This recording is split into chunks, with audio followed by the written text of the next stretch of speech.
Hi and welcome back to 𝗕𝗘𝗪𝗧𝗏. Today guys, we're going to be jumping down into Shiba Inu, something that I didn't think I was actually going to create a video on, but guys, you requested it and here we are recording a video on SHIB. So what we're going to do is, this is obviously, as you can see, a completely blank chart. I've not actually ever charted this one, so this is going to be a bit of an experiment for us to kind of go through it together and see what's going on and what I would expect to happen next. Now, as I get into this video, if you find it useful and informative, hit the like button.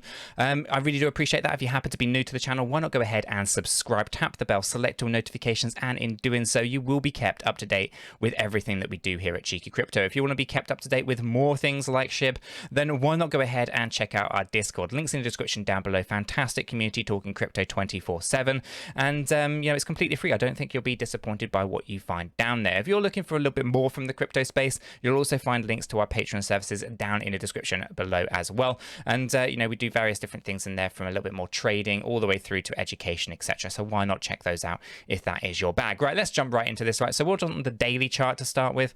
We need to get an understanding of the top level structure before we jump down. So what we're going to do is we're going to mark up the clear movement. So we obviously clearly have here our good AB, our impulsive structure here. I say impulsive, I mean it's choppy at the beginning here, but we get some pretty good structure appearing at the end there. But it's 5 waves up, okay? Then obviously we have a very choppy move just coming down here, right? This is a lot of overlap, so it looks like it's some kind of complex corrective move. It basically be chalked up to a larger A, B, and C, and inside of all of these you have lots of micro movements. I'm not going to go through them all to save time on the video, but essentially you end up with a lot of overlap. It's a lot of how do I put it, like double threes and triple threes, and just corrective patterns overall. Then we get into what's going on most recently on this side, right? So we basically have this structure here. Now this is an interesting one because over this side, you know, it looks like it should actually be classified as some kind of 5-wave count based on all of this, but we don't seem to have that 4th wave upwards. So what we end up with is basically an ABC with an extended C wave, which is, you know, happens actually quite a bit when you lose that momentum and the momentum isn't really there. What you actually end up with is kind of like a 3-3-5 structure. So if I jump down into the smaller time frames, I would expect to see 5 waves here, and I'd expect to see 3-3 in the AB waves. Okay, so with that done, we'll just move over to this section, and here again we have overlap. So all we end up with are these corrective patterns playing out time and time again, probably another 3-3-5. Now on this side, we're moving on up, and we actually set this high point here. Now, what's interesting about this is it could be a start of another run. If I look at it from the patterns we've got here, we've got this kind of ABC. There's nothing unusual about that. That's pretty standard. ABC here, and then ABC here. Basically a 3-3-3 move. And then this side, we also have an ABC down. So again, looking pretty standard at that point. Then we get to this. What does this show us? It shows us that we moved up. What was that, a couple days ago on the 12th of yeah, it was the 12th. So let me just show you that. That moves us up to about 30% push right to the upside there. So this looks like we're pushing down onto a B wave. On the daily stochastic RSI, we are looking for corrections though. We needed to pull that momentum down. Okay, we're not overbought, but we're heading there, right? And basically what we look for is a correction to occur. Last time we were up here, as you can see on this daily chart, there was a correction that was due, and we pulled back a little bit. So right now we're pulling back after loosening up quite reasonably. So we'll just be a little bit cautious over that.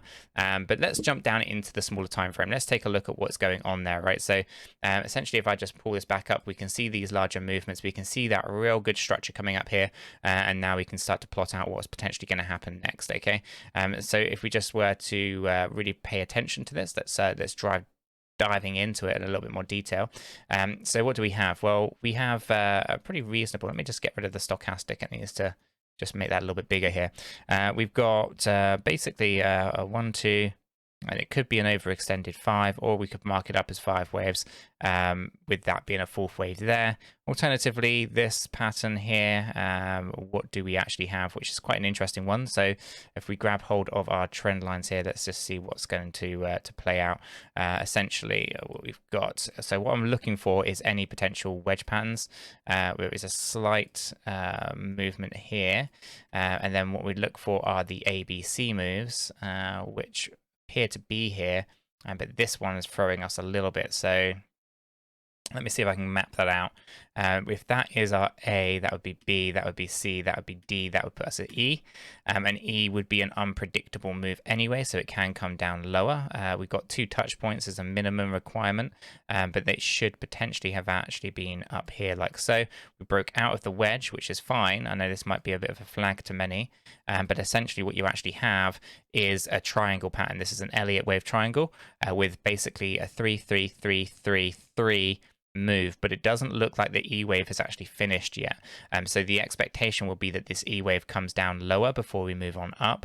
And I would anticipate us pulling this down. Let me just grab this into about here. So I'll grab my horizontal ray and mark that. This is approximate area. It's not going to necessarily be exactly this, but we'll check that in a sec with some areas of support and resistance as well. But it basically comes in here at 2399. Okay, I'll remove the fib. That kind of then makes our E wave come down lower, and this is pretty typical of an E wave move. Okay, E waves can be a little bit more unpredictable, but essentially what you have here is the right structure for a break to the upside, this being a corrective pattern. And even if we were to chalk all of this up as a big A B and then a C wave that comes higher, there should be a break to the upside. So if we were to take all of this as an A wave and we were to move this over to our low point here for SHIB, then our E wave comes down to 0.00002399, then essentially we end up with another surge upwards afterwards. So what we end up with in total is a big A, a B wave coming down, and then a C wave that rallies up hard after.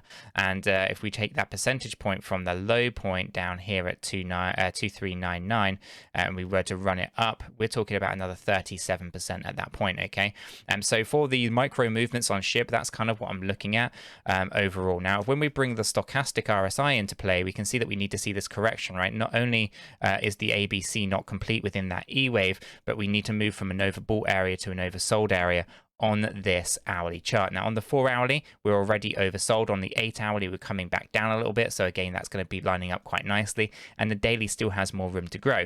So essentially what I'm thinking here for Shiba Inu right now is that we pull back down to the 2399 range. Okay, then we rally up hard in towards this 37% push. This takes us to about 3297. Once we get up to 3297, and I'll quickly mark that up as well whilst we're here. Let me just drop the line and the price note right here. Once we have this, I think we'll end up with a bigger ABC corrective pattern that corrects the daily chart, the 8 hourly stochastic. The 4 hourly is probably going to be up there as well as the hourly. Basically, we'll look for a much larger ABC correction. Now, that could take us down quite deep. It could be quite shallow. We don't know until that starts, but essentially we should be thinking there's a pullback down to about 2399, and then we should rally up towards 3298. Okay, so I'm going to kind of leave the video there. Nice brief technical analysis here on SHIB. If you have found this useful and informative, hit the like button. I really do appreciate that. If you happen to be new to the channel, why not go ahead and subscribe, tap the bell, select all notifications, and in doing so you will be kept up to date with everything that we do here at Cheeky Crypto. With all that said, done, and out of the way, I hope everyone has a fantastic day, and I'll catch you all in the next one.